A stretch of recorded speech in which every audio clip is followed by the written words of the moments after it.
barnaamijyadii dhiirigelinta aynu kaga hadli jirnay arrimaha dhalinyarada iyo sidii nolol wanaagsan loo samaysan lahaa. waa barnaamijkeeni lixaad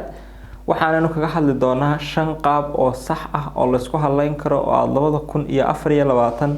aad dhaqaale ku abuuran kartid. 5 qaab oo 5 qaab oo la isku halayn karo horena loo tijaabiyay. ugu horeyn waxaanu maraynaa 2024 waa xilli adduunyada ay maamusho tiknoolajiyadu, waa xilli ay fududahay inaad qofka Mareykan halka ugu dambeeyay jooga iyo qofka Australia halka ugu dambeeyay jooga iyo qofka Soomaaliya jooga ay within seconds ay ku xiriiraan macluumaad iyo information ay soo wadaagsadaan. sidaas oo ay tahayna waa waqti ay yaraatay shaqooyinkii qofku intuu halkan ka tago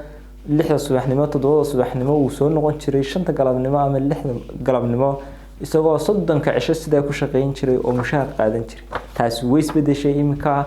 shaqadina way fududaatay iyadoo tiknoolajiyadu ay fududaysay. markaas barnaamijkeenan waxaanu kaga hadli doonaa 5 qaab oo sax ah oo aynu lacag ku sameyn karno 2024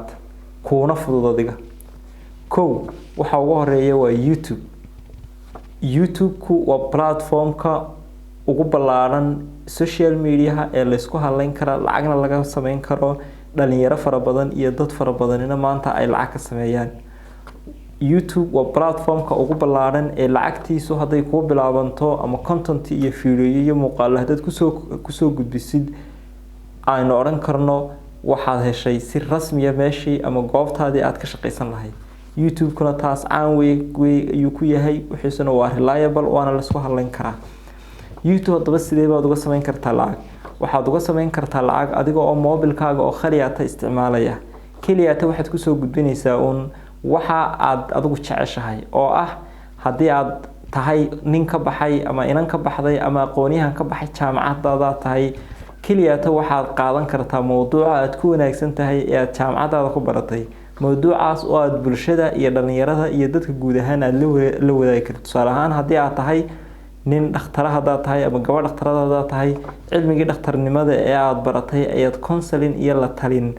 ayaad ugu sameyn kartaa YouTube intaad furatid adigoo maalin walba iska soo duubaya 5 muuqaal oo barnaamij aad dadka kula talinaysid ama aad macluumaad ay ka faa'iidaan aad wax ugu gudbinaysid. hadaad macallin jaamacadeed tahayna duruustaada aad dhigtid ee jaamacada ka bixisid ayagoo goos ama iyagoo dhameystiran ayaad YouTube soo gelin kartaa, halkaas oo ardaydii galaaska joogtayna sidoo kale marka xaafadaha joogan YouTube ay kala socon karaan. hadaad tahay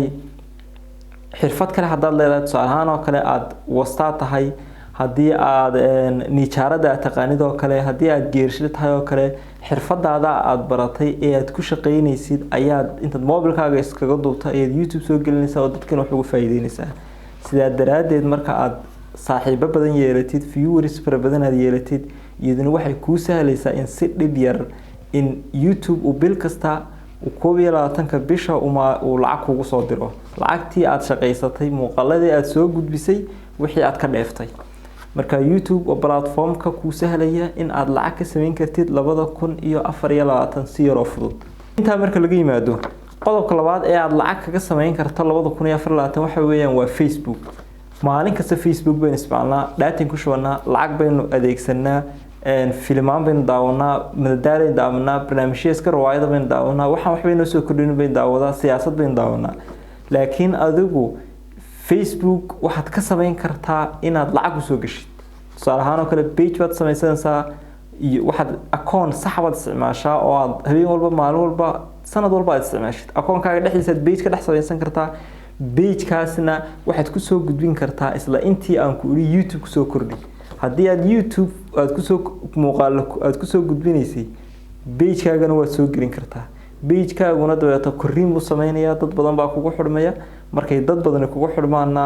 iyadana muxuu ahaayay views kasta waxaad ka heli doontaa, lacag baad ka heli doontaa adigoo dabeeto goobtaada shaqada jooga, gurigaaga jooga, waqti aan kaaga bixin, lacag aan kaaga bixin ayaad lacag ka helaysaa. taasina waa mid la tijaabiyay, dhalinyaro badanna ay ku shaqeystaan, dad fara badan oo daafaha caalamka jooga iyo dhalinyaro badan oo Soomaaliyeed dhulka Soomaaliyeed joogan ay shaqo ka heleen. qodobka saddexaad waa website sameyso ama blog wax ku soo gudbi. hadii aad tahay macallin jaamacadeed, hadii tahay arday, hadaad tahay suxufi, waxa doonto ahaw waxa aad bulshada la wadaagaysid iyadoo qoraala blogga waa isku soo gudbin kartaa hadhow toole marka shuruudihii gaadhina Google AdSense ka lagu xidhayaa qoraaladaas ku soo gudbisay Google waxay keeni doontaa in ay bloggaaga xayeysiin ku xidho xayeysiintaasina ay bil walba lacag kaaga soo dhacdo maalin kasta waxa laga yaabaa in $30 $20 $10 ay kaaga soo dhacdo bishii waxa laga yaabaa adigoo qoraal uun qorayo aan wax kale baan is dhibin oo bloggagaas muxuu ahaayay ku faafiyay inaad bil walba $200 ama $2,000 ay ku soo dhacdo taasina waa xirfadda saddexaad ee aad sanadka 2024 aad ku sameyn karto aad lacag ku sameyn karto qodobka afraad ee aad lacag ku sameyn kartaa waxa weeyaan hadaa tahay arday ama hadaa tahay nin wax bartay jaamacad ka baxay maanta shaqo aan haynin wax uu muxuu ahaayay ku shaqaysan haynin lacagta ku shaqeeyaa tahay xirfad baan ku siinayaa maanta waxaad baran kartaa waxa loo yaqaan xirfadda loo yaqaan graphic design and video editing graphic design and video editing waxa weeyaan waa barnaamijyada ama skillska aadka loogu baahan yahay waa skillska 2024 iyo wixii ka horeeyayba iyo wixii ka dambeeyaba uu aad u sii kacayo salahan oo kale 2019 graphic design ka and video editing sida loogu baahnaa sanadba sanad ka dambeeyo uu sii kordhiyay marka hadad video editing iyo graphic design hadad barato adigoo gurigaaga jooga ayaad muxuu ahaay cid ka soo shaqeynaysa oo lacag shaqeysanaysa adoo shaqadaada jooga ayaad computerkaaga ku shaqeysanaysa ama mobilkaaga ku shaqeysanaysa waana xirfad anigu aan tijaabiyay oo 2018 markii aan jaamacadda ka baxay suuqa shaqadu aad iyo aad u adkaaday shaqo kastoo aan israahdo tagba waxa lagu oranayaa CV soo qoro waxa lagu oranayaa muxuu ahaayay interview aad galaysaa ila meerayso adoo aqoontiba garanay waxa lagu oranayaa internship aad galaysaa 6 bilood ama 4 bilood ama 5 bilood maalinta waxaan go'aansaday aniguna inaan video editing iyo graphic design ka inaan barto anigoo computer haysanin anigoo mobile wanaagsan aan haysanin ayaan isku dayay inaan barto mobilkayga ka bilaabay mobilkayga bartay mobilkayga wax ka edit gareyn jiray kadibna 3 sano kadib aan computer iibsaday 3 sano kadibna muxuu ahaayay aniga ayaa noqday video editor and graphic designer anigoo gurigeyga jooga oo meeshayda jooga ayaan shaqo ku helay intaas oo meeloodna aan ugu shaqeeyay freelancer baad noqonaysaa haddaad dhalinyaro tahayna waa xirfadda 100% ku caawinaysa marnaba aadan muxuu ahaayay ku khasaareynin qodobka shanaad ee ugu dambeeya waa inaad noqotaa content creator waa inaad noqotaa hal abuure waa inaad noqotaa haddaad hal abuure noqotid oo taqaanid sida loo qoro qoraalada sida loo qoro maqaalada sida loo qoro sida proofreading loogu sameeyo ha noqoto luqadda Englishka iyo luqadda Carabida ha noqoto shaqo ma waaysid hadda taqaanid sida qoraalka loo qoro shaqo ma waaysid waa inaad waxaad shirkadaha waaweyn wada shaqeyn kartaa counseling ama la talin baad noqon kartaa ayaad u sameyn kartaa hal abuur waxay keeni karaan product ama muxuu ahaayay waxay soo gudbin karaan shirkadaasi oo ay bulshada u keeni karaan waxay u keeni karaan wax laga la yiraahdo adeeg cusub salahan oo kale shirkada Telesom waxay soo bandhigtay 5G ga waxay ku oranaysaa ka qor bal 5G ga content yar oo bulshada aanu kaga dhaadhicin karno faa'iidada ay leedahay oo ay dadkaasi hal mar ay ku wada iibsan karaan ama ay mobile ku shaqeynaya 5G ay u soo wada qaadan karaan